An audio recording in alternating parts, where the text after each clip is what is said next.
Welcome to this channel. Please like this video, comment, share, and subscribe to this channel if you are watching for the first time. Please don't forget to press the notification button so that you will be able to enjoy our video whenever we upload. There is a prepared peace summit at the Switzerland, and some African leaders are invited, but President Bola Ahmed Tinubu, Godswill Akpabio, Christopher Musa, they were all excluded. And this is not the first time we are facing international embarrassment. I could remember how Christopher Musa was denied visa to Canada, and the recent bouncing of Sheikh Gumi from Saudi Arabia. How long do you think Nigeria we are going to cope with this international embarrassment? What do you think is causing all this thing? It was not a surprise when you come to Sheikh Gumi for Saudi Arabia to have taken that position. I'm seeing a controversy because any moment from now, the vice president will be removed from being the Tinubu's second command. The news is everywhere, and there's massive pressure that Shetima will not be part of 2027 campaign structure of Bola Ahmed Tinubu. And these are the things that are triggering it. That means some men within the corridor of Bola Ahmed Tinubu's power in Aso Rock is bent on dealing with these extremists in whatever color, in whatever means, in whatever way they think they are. A lot of people are blaming the federal government on what happened to Sheikh Gumi. But the federal government themselves have become a victim somewhere. Christopher Musa, Bola Ahmed Tinubu, Akpabio, was not allowed in a peace summit in Switzerland as a result of child right abuse, human rights abuse, leadership corruption, a lot of things. You cannot go to Switzerland. Switzerland is the only country in the world. Even they want to do peace summit, and a country like Nigeria, where there is no peace, where Christians are killing on a daily basis. On daily basis, Ghana went through, ordinary Somalia went through. Nigeria was excluded from that. It tells a lot of story about how the world perceives Nigeria at the moment. But it is not what anybody can come out and say federal government was actually behind Gumi. It is very possible because the North and the South, are having issues politically over how we are to align to and we are not to align to. And these people now are giving Bola Ahmed Tinubu serious headache in terms of killing or causing insecurity. That yesterday there was reported massive killing in Benue and other communities. And they are pushing towards the eastern part of the country. Benue people, the Idoma, are rushing towards Enugu. And Pitamba seems to be another questionable governor within the geographical location of the southeast, because we don't know where he stands, whether he's on the side of the Fulani or he's on the side of the people. But the people are being killed on daily basis. So I think after a careful research and study, Sheikh Gumi, who happens to be from Kaduna, a radicalized Islamic scholar who promotes anything that has to do with Fulanization and Islamization agenda, which are not too comfortable. I remember some time ago, just a few months ago, where Donald Trump, the United States of America, enacted a policy against anti-Christian killing, killing of Christians in the world. I think that process it has to go through some legislation before they finally make it public. Where they are coming up with a kind of a pro agenda for the protection of Christians all over the world who are being killed by these extremists on daily basis. So Gumi, if you look at Gumi, there was a time Saudi Arabia also published the names of terrorists who are sponsored. IPOB name was not there. Or you mean UAE? Yes. United Arab Emirates was there about. You understand? Published, and IPOB name was not included. But there was nobody who mentioned IPOB. So the name of Nnamdi Kanu. Or the name of Nnamdi Kanu, even Simon Ekpa. Can you imagine? Nobody even mentioned that. Now, because of what the slap, the ban, the deportation of the so-called man, they call it the highest radicalized extremist in scholar, and nobody dare him. Saudi Arabia authorities disgraced him and sent him back to the forest to go and meet the bandits, so that they'll continue. You can perform Hajj in Sambisa. Go to a forest in Sambisa forest and perform your Hajj there, not in Saudi Arabia, and they are pushing it to federal government. But I can tell you, that from the feeling we are having from the north, they are already accusing IPOB lobbyists in Donald Trump's government, and they are already blaming IPOB. They are blaming Simon Biafra government in exile. Dr. Ngozi Orakwe, they are the one that they are using US, to get Saudi Arabia to ban Sheikh Gumi from performing Hajj in.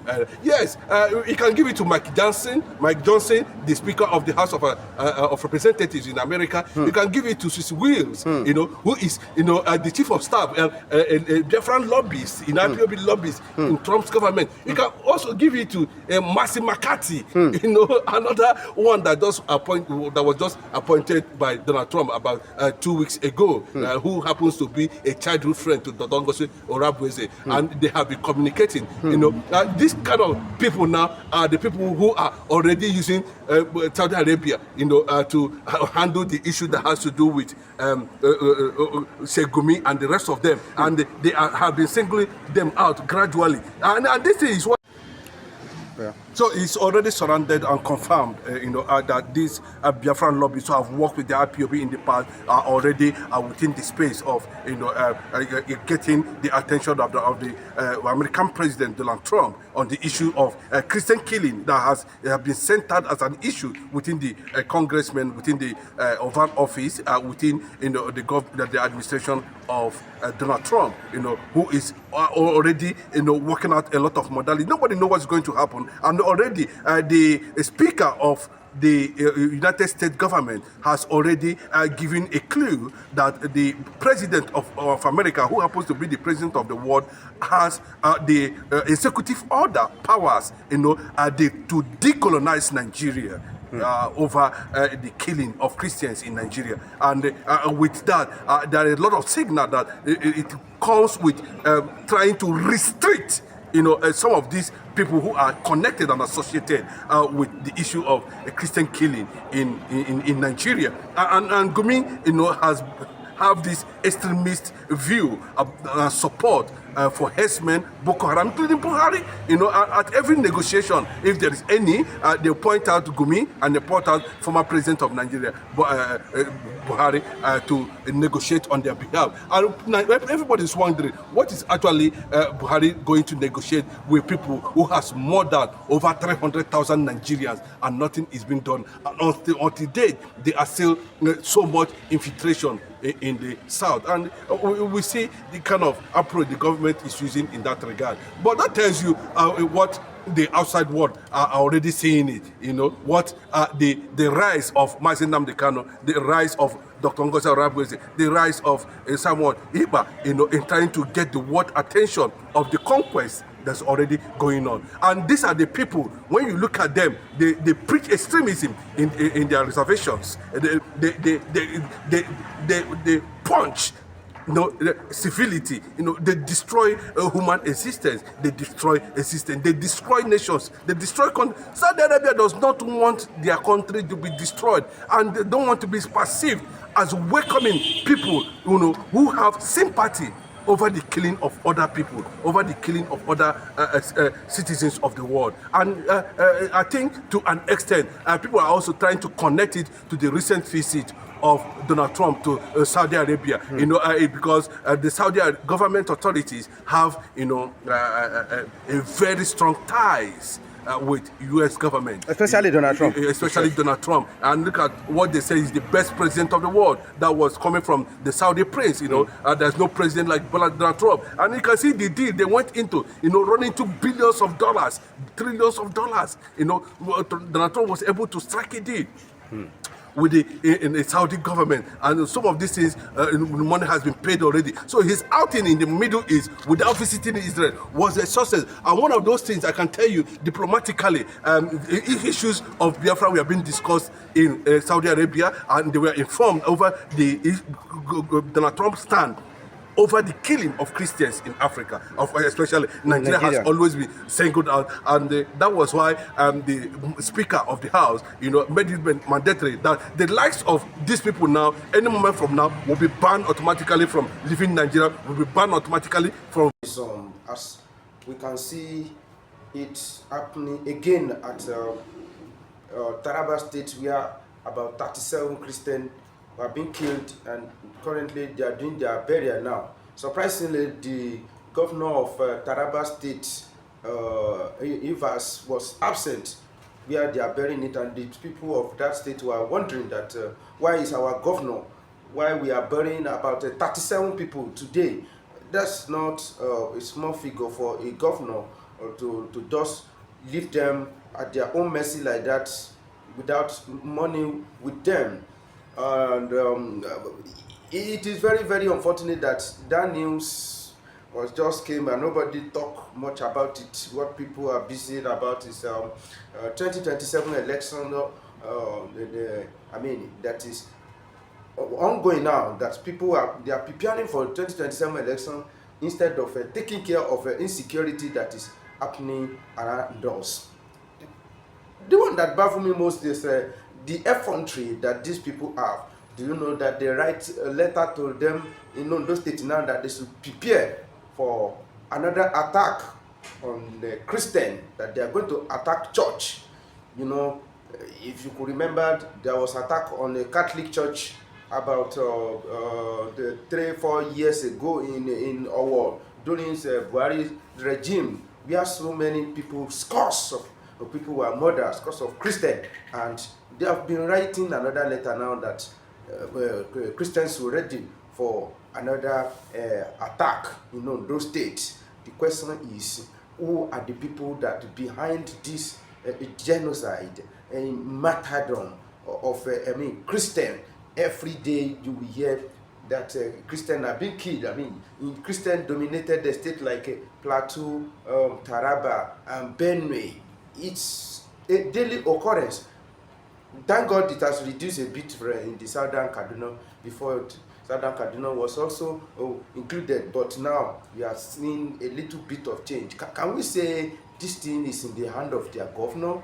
Can we say, or what can we say? Because in this Nigeria, the more you look, the less you see. You will be confused every day. You will be confused. You will not know who to hold responsible. Is it governor? The governor that like a decorated lion in a decorated cage, where they will say they are chief security of their state, but unfortunately they don't have that power to control the security. Or is it federal government? Of course, it's the federal government we should hold responsible as at this moment, because they have failed woefully in their duty. And every day you will hear we have given them marching order. We have done this, we have done that. And to the extent that people of Taraba, they complain that their governor and federal government know these people, that they just went to meet them recently, they went to do meeting with them. So that means they know them. And we have been suggested that federal government know these people. They know where they are coming from. They know their agenda. They know where they are hiding. So what is meaning of all this hiding and seek every day? And they are killing people every day, and it's like nothing is happening. All what you will hear is about 2027 election. It is very, very unfortunate. I wonder how people from that state, those vulnerable states, will still come out and vote in 2027. If I'm living in that state and anybody come to campaign me for me in 2020 concerning 2027 election, I will rubbish the guy that what about the one that we have done, the election that we have done? Where is the result? You cannot protect us, and you are still coming now to come out. Ask us to vote for you again. Look at even during the day of Samuel Lawton, there was no peace at all. Every day in Benue State, who are the people that want to wipe Benue people out?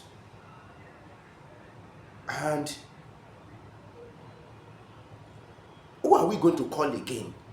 We have been calling on federal government. They are busy doing nothing, and it has been happening during the successful government since the day of Obasanjo. Things are like this.